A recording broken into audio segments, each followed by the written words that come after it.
Ray. He's going to talk to us about Flutter. He's going to flutter away with me. We've been doing these brown bags now. We started that this year.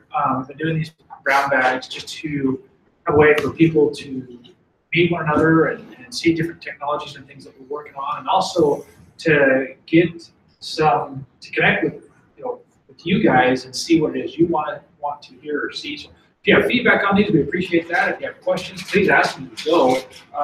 Ray's going to ask you some questions as we get going as well to interact and engage with you. So I definitely recommend participating rather than just sitting through it. Other than that, Ray, I don't want to steal any of your time. Okay. Ray, how many years have you been with us now? August it will be 10.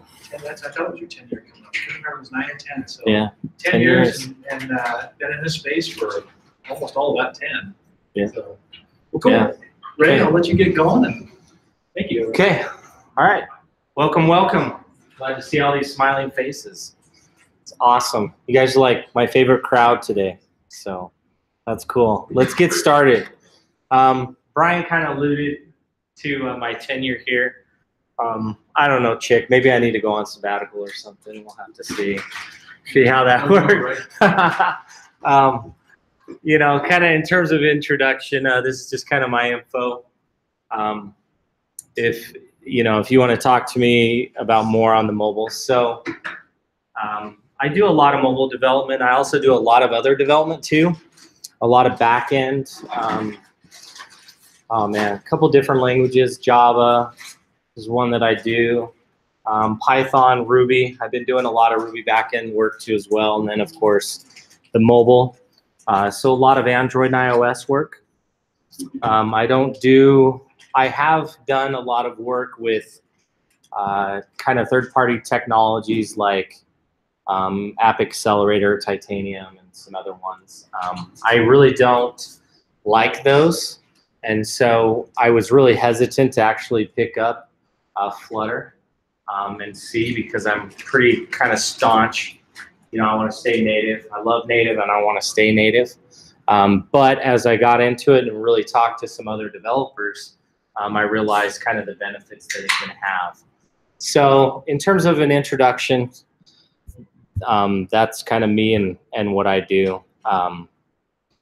And then there's some other stuff I do too. I do DevOps as well. So the only thing I will say I don't do is I don't do Microsoft. Just throw that out there. I do not do Microsoft. So, okay, let's move on. But so what are you doing in mobile? So how many here are developers? Just raise your hands. Okay, great, awesome. So we have a lot of developers here. I know a couple of you have done mobile. Who's done mobile? Okay, awesome, awesome. Native. Sweet, sweet. Okay, so I want to throw out some questions. What are some of the problems you face with mobile? How hard is it? Now, you might not be building a team. I've built some teams and I've set up teams before, but what are some of the problems you might have in building teams?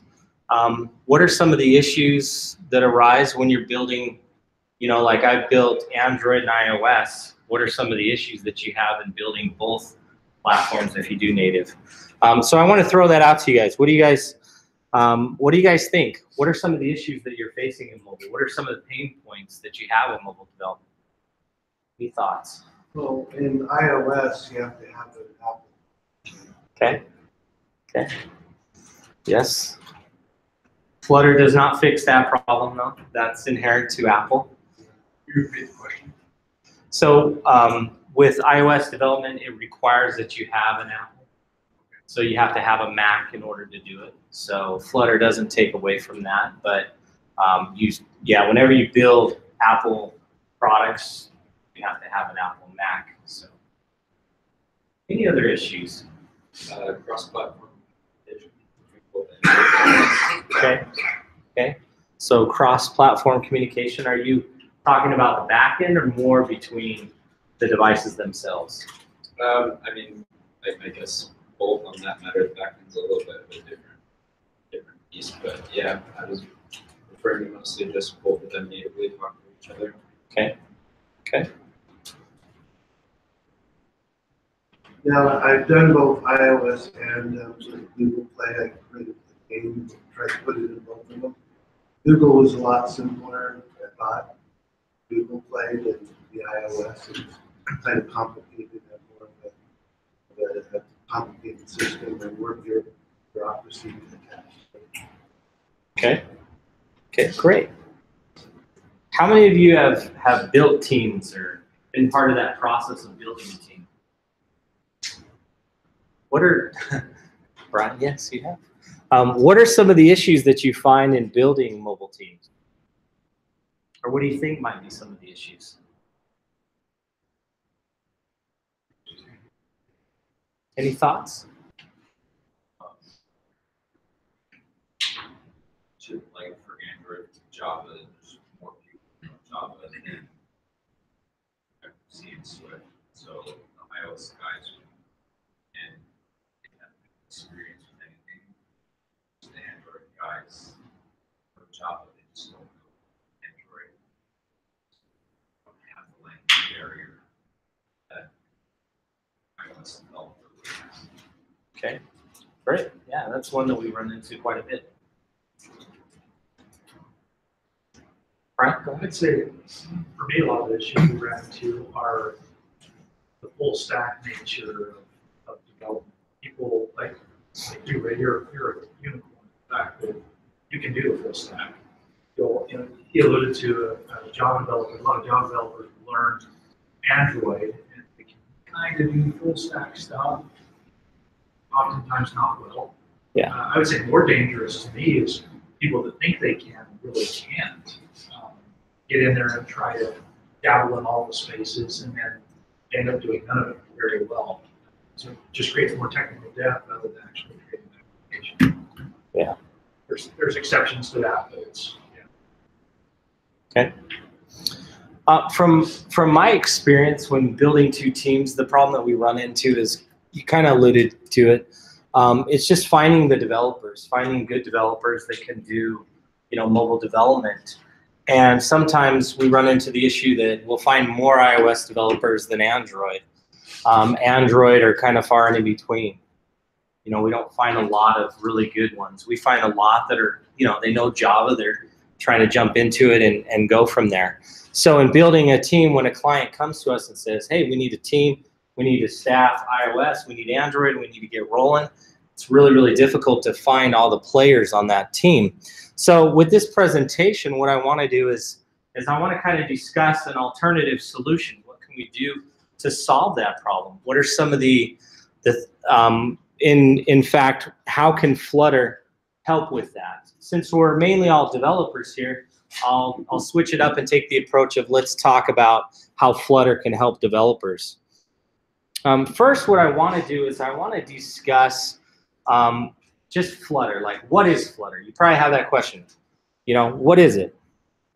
Well, first off, Flutter is from Google. Okay? Google guys or guys and girls are developing Flutter. It is a mobile UI framework. It's very high quality. It's widget driven. So basically what they do is they give you a framework or an SDK that has a ton of widgets.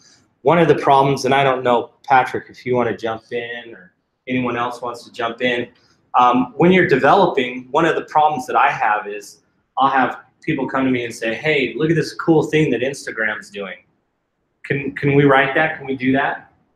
I'm like, well, I guess if you have 75 Android developers and you want to put 5 guys making a calendar little widget thing, then sure, I guess we can do it. But our staff of 1 probably isn't going to cut it. So the cool thing is that Flutter provides is this kind of UI framework where it's widget driven, it's widget based, and basically you go and you pick the widgets that you need, and they're pre-built, they're pre-developed, and you basically build your app with those. That's one of the huge benefits. It also is very, very performant that I found. It's very fast. Refresh and development times are really, really quick. I don't know for however many of you have done Android, when you have to fire up a simulator, they're not as good as iOS. or emulator, I should say.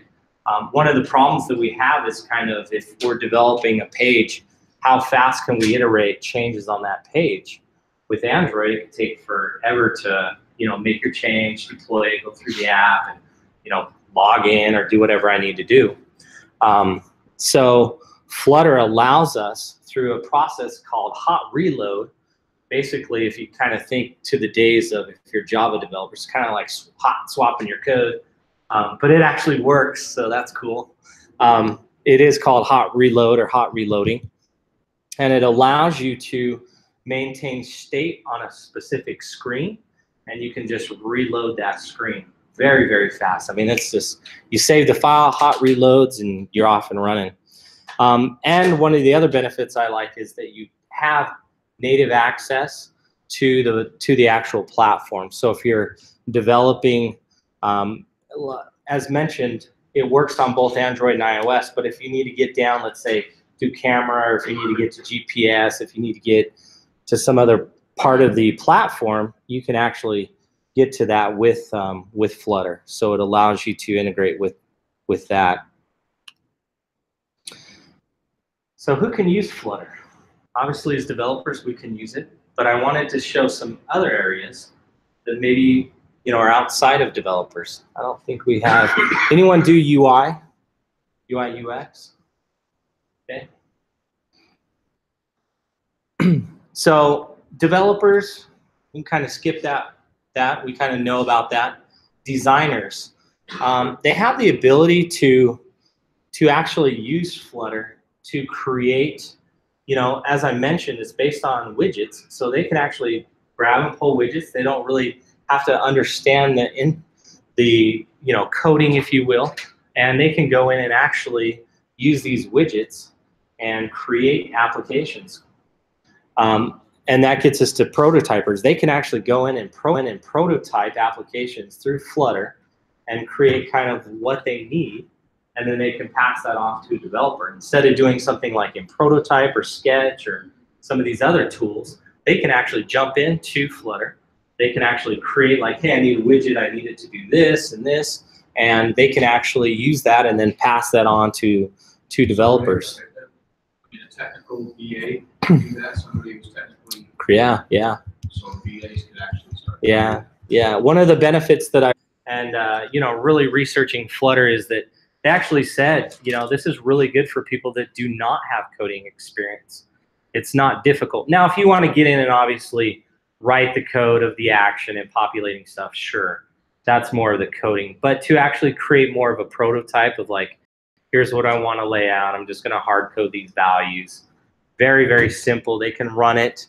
And the beauty is they already have something that can be passed off. We don't need to export it out of Sketch and then throw it in like Zeppelin, and now we, all these different tools. So from that standpoint, it's really quick. It's really nice to do some prototype. And then, of course, if we need a prototype, Google actually used Flutter internally for a lot of their processes, and they're talking about where they prototype applications in 5 days. They'll go through prototype one, and then within another 5 days, they can actually churn out like an MVP application. It's just that fast that they've noticed. So there's definitely some crazy possibilities with that. I wanted to focus on the developer and kind of everything that can help the developer from the Flutter standpoint or from the Flutter SDK. So let me jump into that. So the first part is Flutter. Now, if you've done iOS development and you've done Android, you have two IDEs. There's some pain points between both. Some hate one, some like the other, vice versa. But Flutter, you can develop Flutter using Android Studio or IntelliJ. And I think for me, that was like the big selling point. That was like huge because I hate to say it, but I'm kind of a JetBrains IntelliJ fanboy. I love it. Android Studio is built off of IntelliJ. So Flutter, if you want to do full-on development, you can use Android or IntelliJ, and then it's just a plugin that you use. For the Xcode, sorry, there's no plugin. Basically, you get access to the simulator. Now, the beauty that I love about it is I don't have to open up storyboards that crash my Mac every time I change something or do something. So from that standpoint, I actually like Android Studio and IntelliJ. As we alluded to, we still have to have a Mac if we're going to do those builds. Now, the beauty is that if for your development, you don't need to technically have a Mac. You can run it on Windows or Linux if you want to. You just can't test out your code or see anything in a simulator for iOS. So, but you can still run everything through Android. I mean, you still just see a lot of people go buy like a cheap Mac Mini and throw it on their Mac, building up past that point. So they do development on the machine. To have a $300-$400 Mac Mini sitting out there rather than buying a $200 MacBook. Yeah. My recommendation: splurge, spend the money, get a Pro. I agree. Yeah. I went to the library. Yeah, you can do that. DeLon, NutriCorp is your client, right? Yeah. Okay, so at NutriCorp, I did a lot of work for them in setting up an environment for mobile development. They actually, as Brian alluded to, for their iOS development, they have a Mac Mini that they just do like BNC, I think, and they do all their development actually on there. So that is an option too. If you didn't want to get one, but you still want to do development on there and builds, you can do. But there are a lot of companies that will have a Mac Mini that will do all their builds for them if they want to. So what I mean by builds is it'll just check out the code, run the unit tests, build the end IPA file, and then they're good to go to deploy. You pick up used Mac Minis on eBay. Yeah. They great Flex servers. Yeah. I wanted to talk a little bit about Flutter and kind of the command line. I don't know if you guys love the command line. I'll be honest, I love it. I enjoy it, and I have terminal open all the time.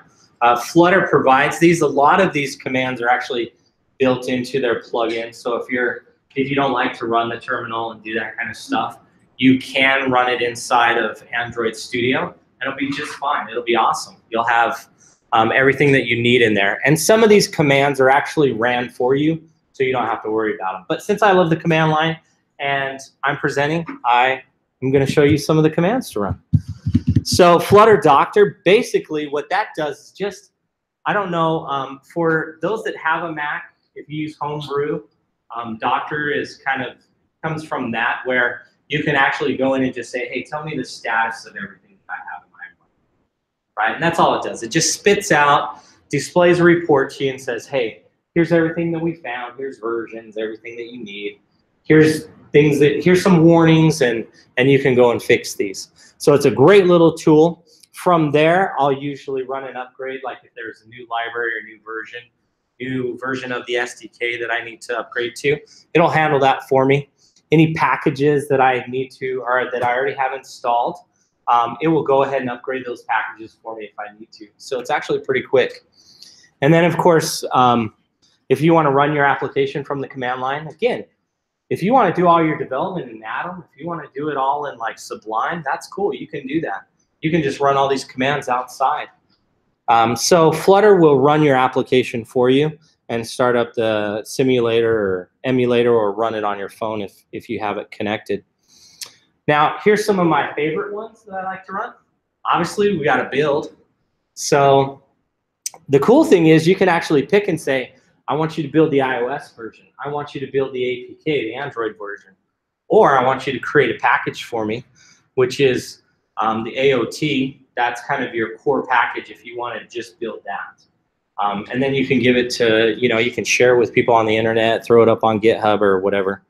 I don't know if Patrick and I have worked together quite a bit. I don't know if I've ever formatted your code. No, I haven't. You're a good man. I am a stickler on formatting code. If your code is not formatted, I will be happy to format it for you and tell you that I formatted your code, and you can deal with merging all the changes. So I'm going to give you 2 bonuses. I'm going to format your code and and help you understand how git merges work. So Flutter, when I saw that they have a command to actually format the code, I was blown away. I was like, great, we're actually using some Python stuff, right? So that's one of my big things. In talking about our craft as a developer, you don't really have, I'll talk to people and they'll say, all right, show me what you did. And I'm like, all right, well, you want to see the back end code? Like, here you go. Like, I mean, it's not pretty. You can't see pictures, but I have some code to show. And when I want to show that, when I show that code from me, that is kind of my signature. So I take pride in how I code, and formatting is the way that I paint my picture, if you will. So yeah, Flutter will format your code for you. And then of course, Flutter test will run all your unit tests for you. So we're big on unit testing in general. So I wish Matt Chang was here. Matt Chang, you're not here, brother. Hopefully he'll get that. But it allows some unit testing right from the command line. With the Flutter format, we've tried that with other SVN hooks or stuff like that in the past. Are you going to run that as part of your automated build process, or are you going to just do it locally? You can. Yeah, you can do it as part of your build process. You can do it in your commit hook in Git if you wanted to. That's where I'm. Yeah. Let it happen right there in the on that. About building a team. That's one of those things you want to have that's very early on. Yeah. That team. Yeah. So yeah, great question, Brian. Thank you. Let's see. Okay. I wanted to talk a little bit about, get a little bit more involved in what a hot reload is, because for me, this was probably one of the biggest things. So Android introduced the concept of, it's similar to hot reload. It's kind of the same thing where during kind of your development process, you can reload the code really fast. The problem that I ran into is, one, if I'm using something like Kotlin, it won't do it. And there's other cases where it won't reload the code. Now, Flutter is actually doing something a little bit different. So Flutter is built on the programming language Dart. We'll jump to that more in detail in a little bit. But Dart has a virtual machine that it runs, and we're injecting code in there, and it's really built for this hot reloading. The state is kept, so it's very stateful. If you have something that's going on, or if you're doing something, it'll keep that state for you. So if you have, generated values based on database calls, it'll keep that for you as you reload your code. So what it's going to do is when you reload, it's going to say, oh, you already have these values. When I reload, let's keep those values there so nothing changes. And the cool thing is, if you're in your application, I work on a couple applications where I have to work down to a couple screens. So I have to go through 5 screens, and then based on those 5 screens, I have to drill down and get to this one that I'm working on. Now, sometimes with like Android, it's really hard to reload the code and then see that same screen again, right? So Flutter really, really helps with kind of taking you, when you reload, you're just going to reload that screen that you're actually working on. So that allows for rapid development. You're just pretty much Johnny up on the spot at that point. Now, there are limitations. Most of them are code-based, so you can kind of get an idea. If you change like an enum to a class, obviously it can't reload that with ease. If you're changing generics, so if you're changing some things up on generics, like if you add, if you're adding additional values or taking away values from a generic, it just can't handle those. So those are some of the limitations. But from that standpoint, I was like, hey, I'm going to change an enum to a class, like, sure, I get it. I can restart it and go from there. If you guys have any questions, just stop me. If there's something that piques your interest, just let me know. This is actually a video. Hopefully you guys can see this, but this is just a video of showing how fast, kind of with a simulator, how fast these can actually reload. So you'll see it. He'll just go ahead and make changes. and then he'll reload it like that. So this is an example of how that can be. So he's changing the button text, and then notice that it's changing. He just clicks that reload button. So it's pretty nice. Can you guys see that okay? I was hoping you guys can. So Can I ask a yeah, go ahead, Chip. non-technical question? Google created Android, right? They also created Flutter. Does it have any special hooks for Android, or does it work equally as well for both? Equally as well for both. Yeah, yeah. So that was one of their points. Now, Apple never learned how to, what? Apple never learned how to do that. Yeah. Yeah. I'm not going to say anything, but one of the things, you know, Chick, that's actually a really, really good question. I mean, you open up a lot of discussion there. I don't know how many of you know that Android's actually working on a replacement for Android. It's actually called Fuchsia. I don't know if you guys have heard of that. So the Android kind of engine, it's actually called Arts is the engine. They're actually looking to replace that the whole engine and replace it. Keep kind of the Java layer on top, if you will. But they want to replace it because it is old. I mean, it's been around for, let's see, so Android came out in 2008, and they were developing it probably 5 years before then. 2003 maybe is when they started doing it. Now, granted, they changed from, so for people that are non-Android, they had the Dalvik VM, and then they changed to Arts. That's the new kind of virtual machine that they're running on. Now they're coming up with a new one. Now, Flutter actually has stuff built in to leverage that right now. Is that similar to the switch of iOS going from Objective-C to Swift? No, they want to completely redo the entire engine underneath. The whole virtual machine that Android runs on, they want to rewrite that whole thing. So, and it's called Fuchsia is the name, but it's still in limited infancy. But Flutter actually has access to some of that if you wanted to use it in kind of a beta form. More alpha, I guess. Let's talk a little bit about testing. Let's see how we do. Okay. So Flutter allows you to do 3 major groups of testing, and I think we're all familiar with it. You know, we can handle unit tests. They actually incorporated widget testing, so you can actually go in and test the widgets. So if you have a couple widgets on the screen and you want to test those widgets, it'll actually do that. And what it will do is it'll create an environment that's a stripped down UI environment, and it will run your tests against that environment. So you don't have to load a full one up and, you know, have all the heartache of doing that, which on the Android side has always been a pain for me. Integration testing, you can create huge integration points. Now these ones will run across the full UI system if you want to do that, and they're meant to. But you just have an awesome command line utility to run those for you. Another thing that Flutter has leveraged is in Dart, the programming language, they have an analyzer tool, and you can run that tool. You can do Flutter Analyze, and it will analyze your code for you, and it will tell you, hey, you know, you kind of written this code. This code's kind of janky. Here's some options. You know, let's clean that up. So that's a great tool that you can run.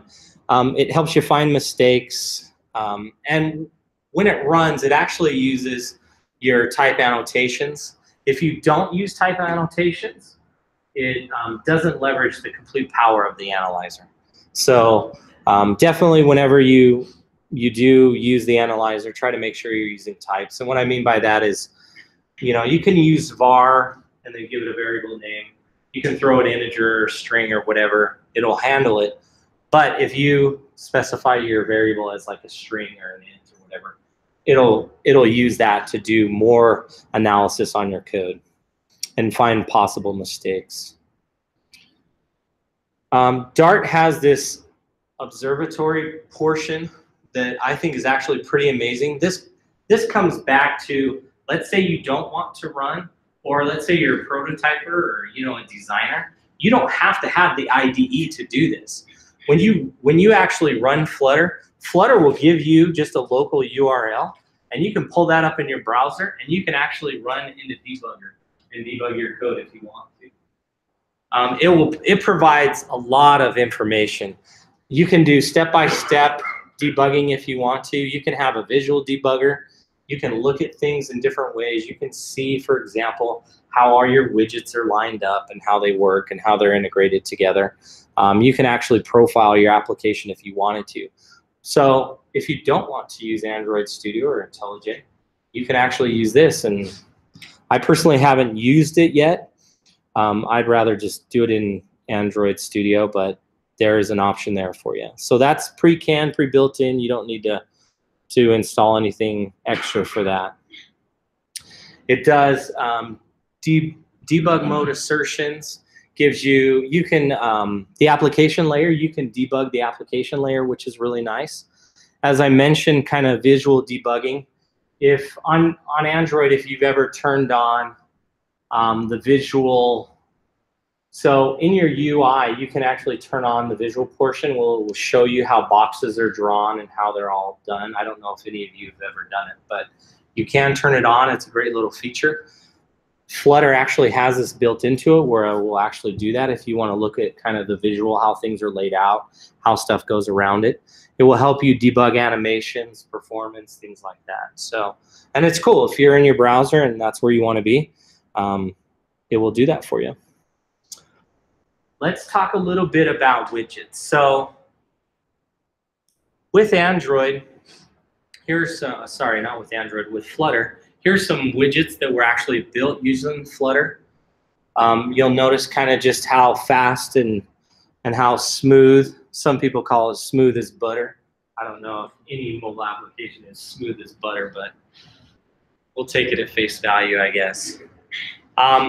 Here are some widgets that are pre-built that you can leverage, you can use within Flutter in your mobile application. So you'll notice that here we have Android and iOS UI that's being displayed here. Let you guys check that out. It's pretty cool.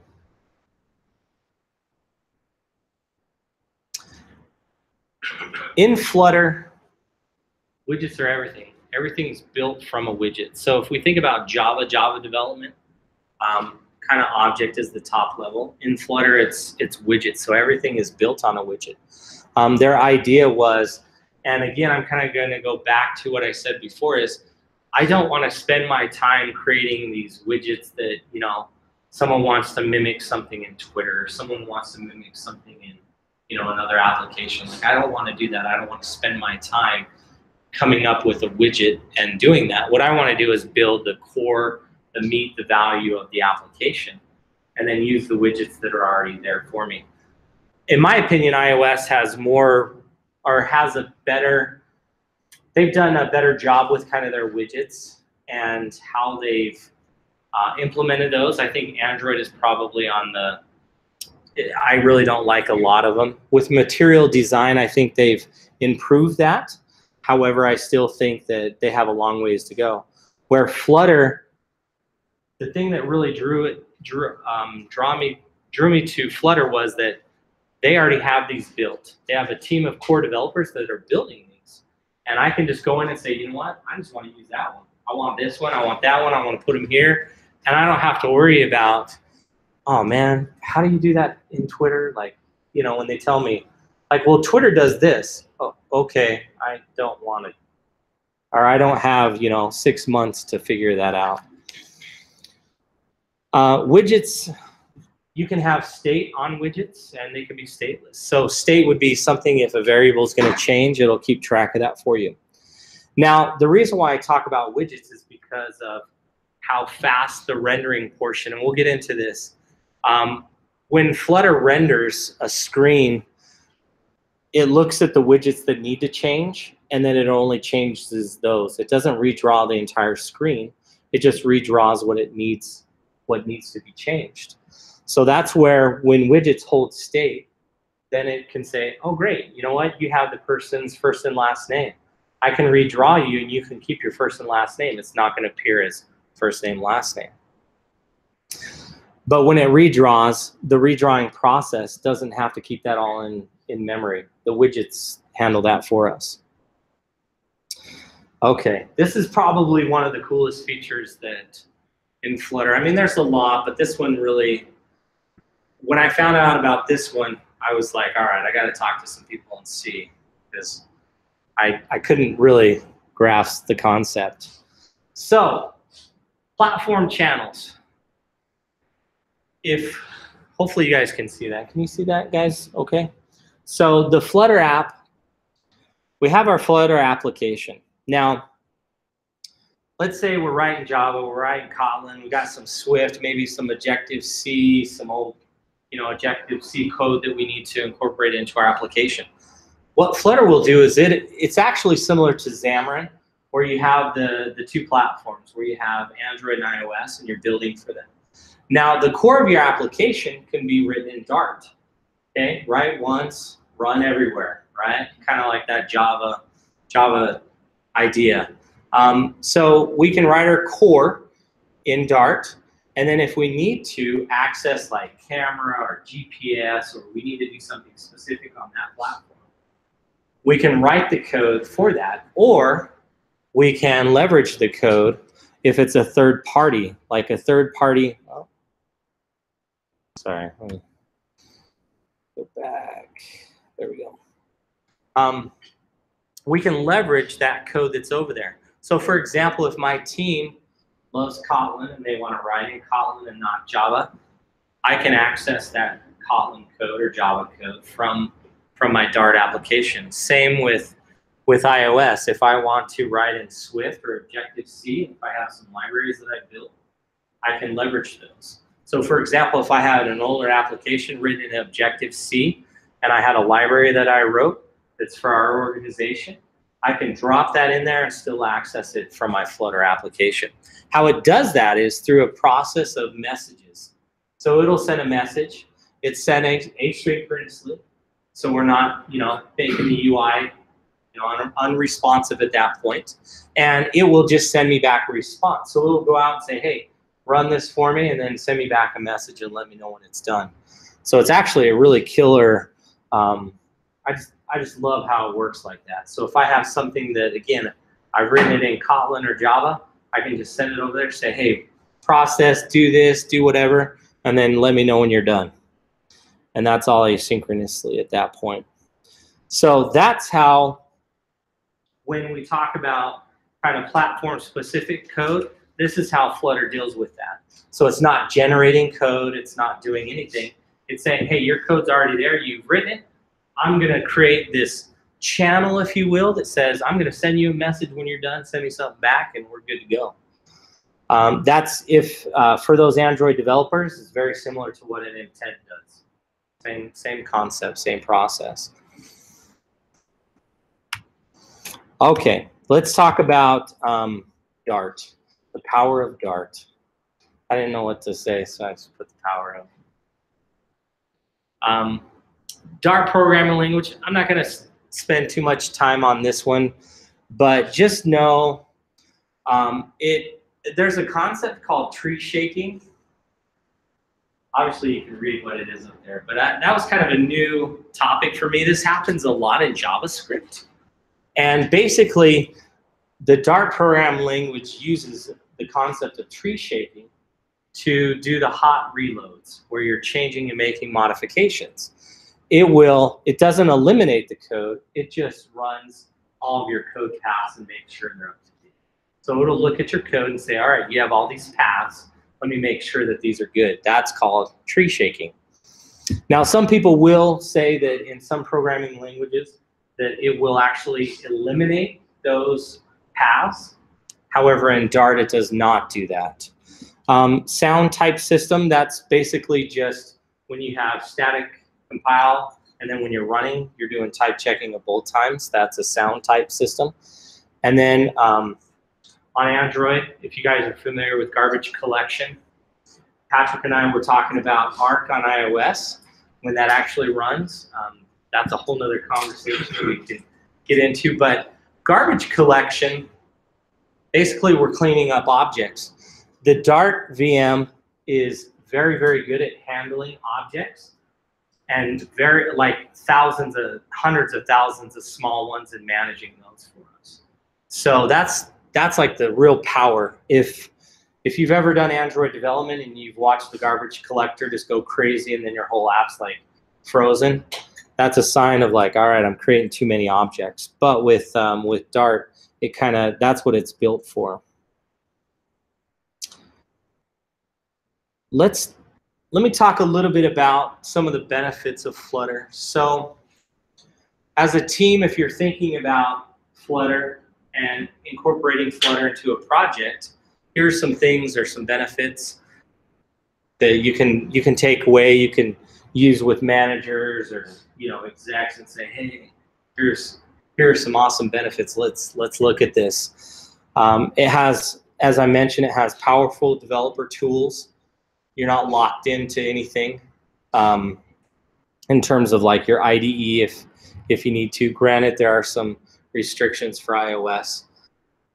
One of the beauties that when looking at Xamarin and some of these other ones, that kind of the whole mantra of here's a single code base, let's write it, like Xamarin, let's write it and have it run on different platforms.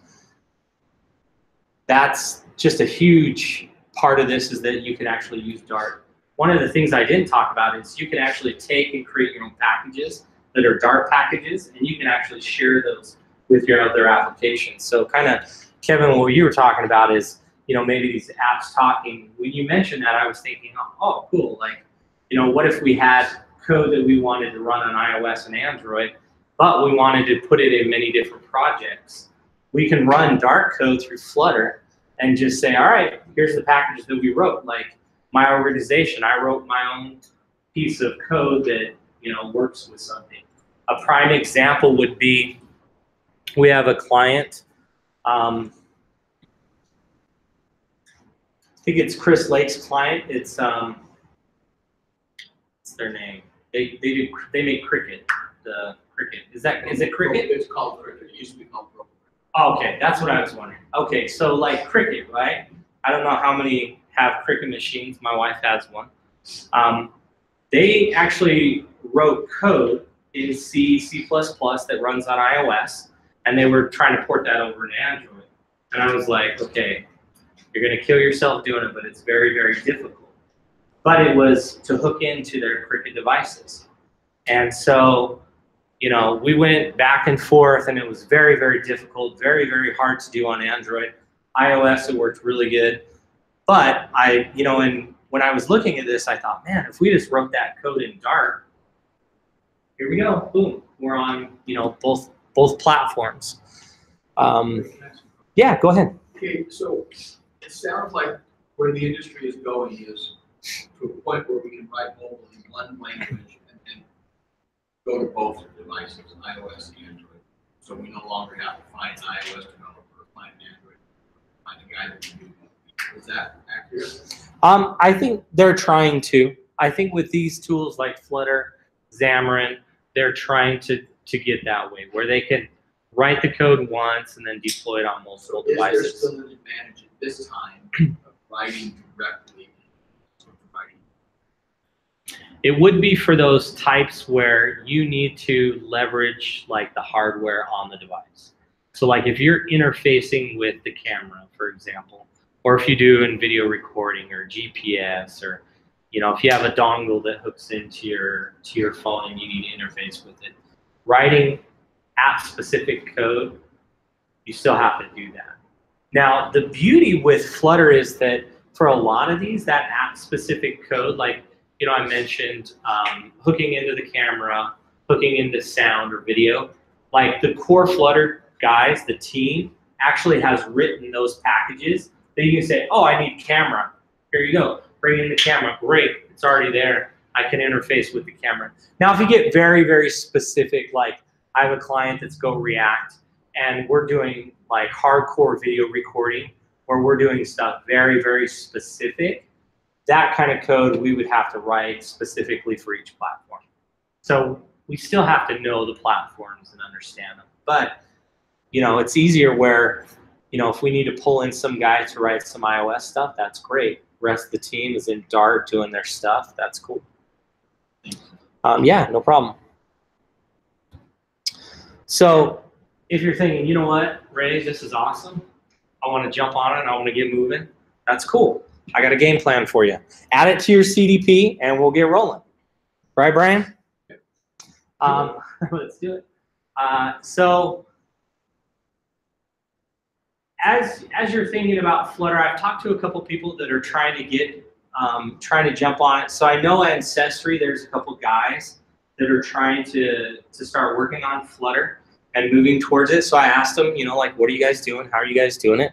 So I kind of came up with some options. Again, this is more of like, if you're on a team and you want to write some stuff in Flutter and get it out there in your organization, great. Or on your client, great. You know, discuss with management, see if this is an option. Sometimes I do this, sometimes I don't. Just depends. Sometimes I'll just write it and throw it out there and see what happens. But don't take that as like law, like you have to do that. When Kotlin first came out, I'll take a side tangent. When Kotlin first came out at New Skin, I wrote a whole module in Kotlin, and then I had one of their developers say, "Hey, how's this Kotlin?" I'm like, "Yeah, I already wrote stuff in Kotlin. It's already in there. Like, go check out this module." Oh, really? Yeah. So you can't discuss with management. You know, talk to them. See, is this an option? Can we do it? And then, of course, your team, if you guys want to do it. One of the backlashes with me doing that was some of the other developers were like, "Great, now I have to go and learn Kotlin because you wrote that piece." I was like, well, it only does like 3 things, so it's not a big deal. But that is one of the things, like if you just start doing stuff, you know, maybe you'll have some backlash. So don't do that. Don't take my example. Now, you can leverage Flutter in applications that are already built if you want to. In my opinion, I probably would make sure that the team is all gung-ho for that. Like, don't just like, hey, I'm going to sneak Flutter in under the covers. We can't be doing that. So talk to them, but you can incorporate Flutter into an application that's already been written. Most people are doing it as a new application. So that would be something to talk about if you have a new application, or again, as you know, Chick asked some questions on, you know, designers or prototypers. If they want to, you know, try it out and see, that'd be a great way to test it from that standpoint, see how they like it. And that can maybe work its way into development. Cool. Yeah, go ahead. Talk about it's simple, powerful. What do you think it takes to speed? So this is just my thought. It depends on how many languages you've probably done, but I would say most people here probably know JavaScript or use JavaScript. Dart is very much like JavaScript. It's like they really compare it to 3 languages, to Java, JavaScript, and C#. So if you kind of know those languages, jumping into Dart is not that hard at all. So to come up to speed, like when I look at it, I'll even show you. So I have a demo. I was thinking about doing a demo, but I had the video there, so I wasn't sure. Let me see if I can. Let me see.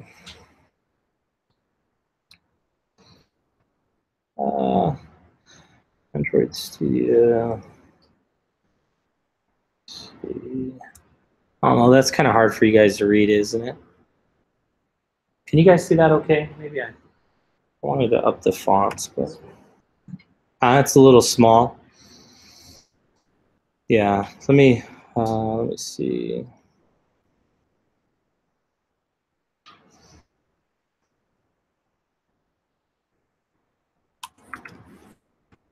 There you go. So here's an example of. So here's this is an application. It's really simple. So to me, it kind of reminded me of JavaScript, where I just have like a main method. I just want to run my app. Here's where I define my application. And then I just went through and I said, hey, I want to do a material design application, like Android material design. And then I want to give it a title and a theme. And here's my home page, and I wrote a class that has some state. And then I just wrote some methods that is incrementing a counter similar to the video that I showed. And then at the end, I just said, hey, here's my widget. I want you to build everything. And that's where I built everything. And it looks like this. That's all it looks like. So everything's in there. Pretty simple. Not hard at all. I would say, you know, within a month, 4 weeks, probably jumping in and really doing it. I think someone can come up to speed, you know, month or two. So again, like we mentioned, you know, CDP probably really come up to speed on this and write some code. The hard problem though, Craig, and to answer that question would be when you're leveraging the platform channels. I think that would be probably the hardest thing to really understand, especially if you're maybe coming from a web background that has no mobile experience, trying to write like Java or Swift or something like that. You would probably be, that would be harder to do. But you can actually do probably 90% of the application without even jumping into the native portion, especially if you don't use a camera or something like that. So cool. Any other questions? How is it different with animated? Animated as a prospect. So the difference would be, oh, sorry, let me jump back. So the difference would be with like Xamarin is that it's written more of in C#, and they have their own way. Like I think they build on Mono and some other things that they use. It's very similar and it's very comparable. It's the same kind of process, if you will. How they went about implementing that is a little bit different. But instead of doing like C#, you're using Dart. But I think the message channels is where Flutter's really shining right now, is where you can leverage, like, for example, if you want to write Kotlin code in Android, you can call into that code. And I don't think that Xamarin has anything like that right now. Let me see. Any other questions? So you're gonna add widgets, is it all programmatic or is there? Yeah. Do you go to the website and see like all the different widgets that are available, or? You can. So Flutter's documentation is actually pretty solid. They have a list. You can go out and see a list of all the widgets that they have. There's actually another website off of their website that has the packages.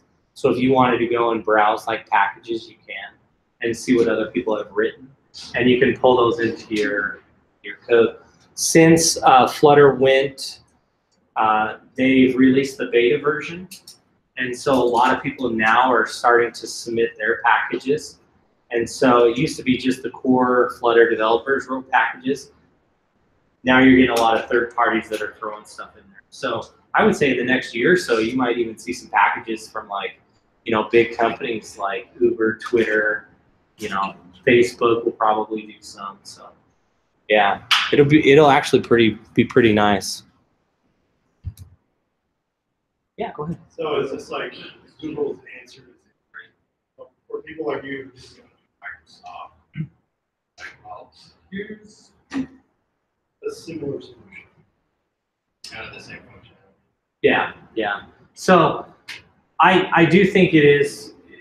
I don't know if it's like directly in response to Xamarin itself, But just in the market. Yeah, yeah. I would definitely say, you know, if I was, when I looked at this, because I looked at Xamarin, I know two developers down in like Lehigh that actually work for Microsoft on Xamarin, writing the Xamarin SDK and stuff. And I've talked to them, and you know, I said, look, just tell me like how I can actually get into it. I just could never get into it. For me, it's, I don't know. Maybe I'm just old. So this is a solution. Yeah. Yeah, exactly. So if I don't want to go down the Microsoft route, I can go down Flutter and do that and write for both platforms too. And it's kind of the same. If you look at like React, so Flutter has kind of a reactionary framework, and it was modeled after React. And so it has kind of some of those concepts. And so people that have done like JavaScript development, and if they want to get into mobile, this is a great way to get in there, learn it, understand it. I don't think it's very complicated. It's not like, oh man, I got to learn Java or I got to learn Swift or Objective-C, heaven forbid. You know, like, yeah. Craig, go ahead. What kind of traction is it getting in the market? So I've only really discussed it with the Android community here in Utah. So I'll give you kind of that point. A lot of guys, since it went beta, so there was a few of us that were talking about it, looking at it, because we were kind of like, hey, you know, could it be a replacement for Xamarin? I looked at it from the standpoint of, we're getting a lot of requests for Xamarin. Could this be an alternative for that? So when I started looking at it, I came from that point of view. Then when I was talking to the Android guys doing it, their point of view was like, hey, I know Android. I don't want to learn Objective-C. I don't want to learn Swift. I don't ever want to do that, but I don't want to learn Xamarin. Is there something else I can do? And that's what they were drawn to. So a lot of the Android community is jumping on it. The iOS community, sometimes, I don't know. Sometimes if you have an iOS developer, a lot of times they don't want to touch Android. It's kind of like, you know, like, oh, I don't want to do it. It's like me and Microsoft, like I don't want to touch it. Yeah, and so I haven't heard a lot of things out of the iOS community kind of looking at it. And I think that maybe partly it's because it's not from Apple.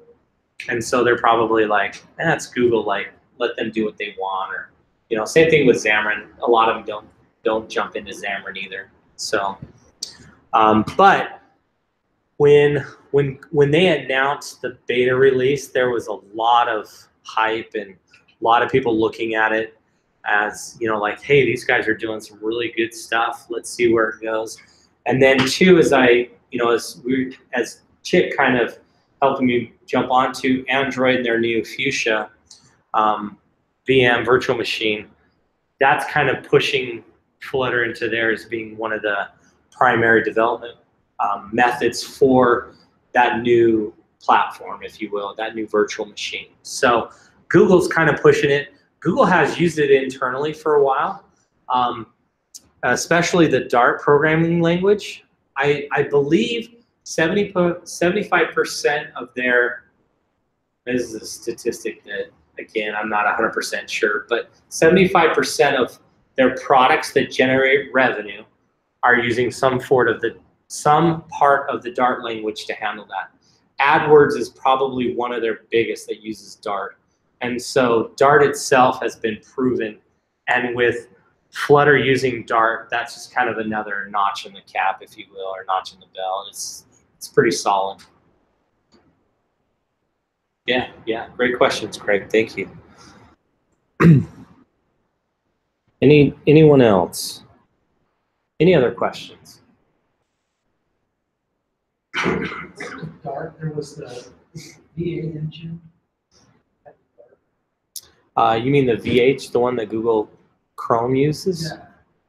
I don't think it ever used or leveraged Dart. I could be wrong though. I could be totally wrong. That's why I'm asking this question. That wasn't a weighted question.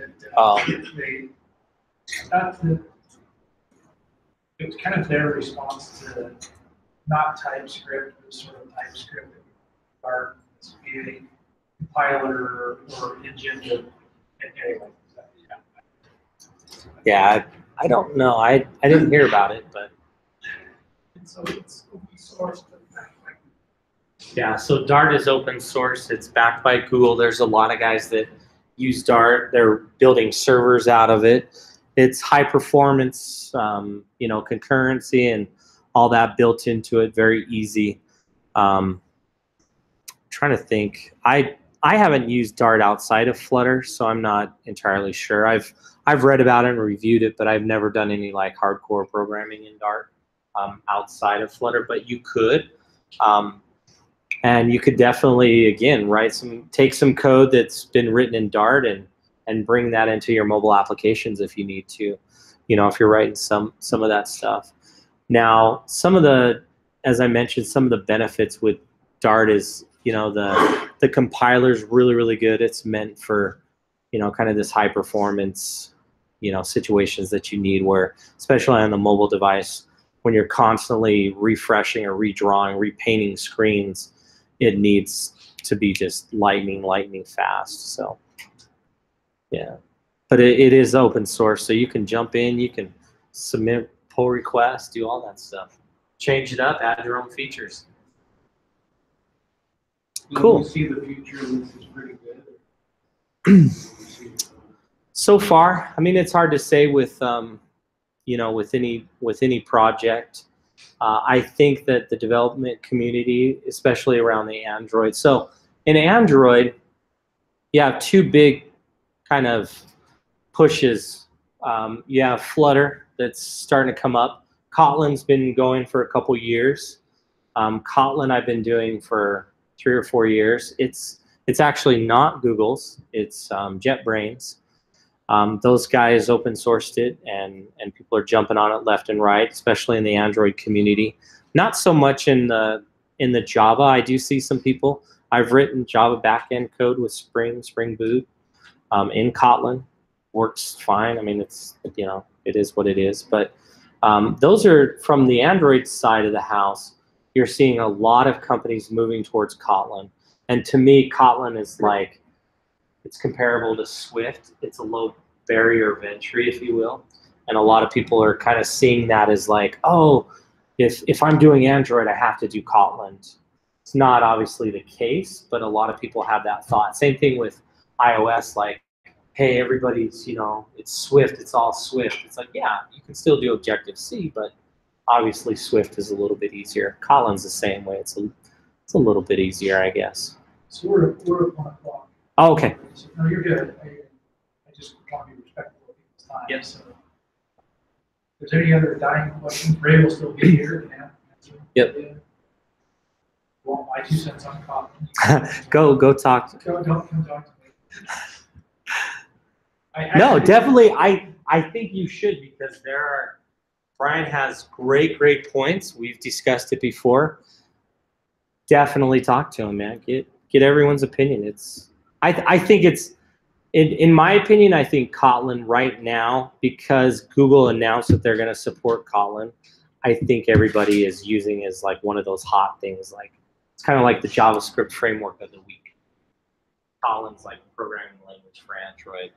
Just instead of a week, it's going to last a couple years, so we'll see. But yeah. So I'm up here if you guys have any questions. Thank you for coming. I appreciate your time, and have a great rest of your day.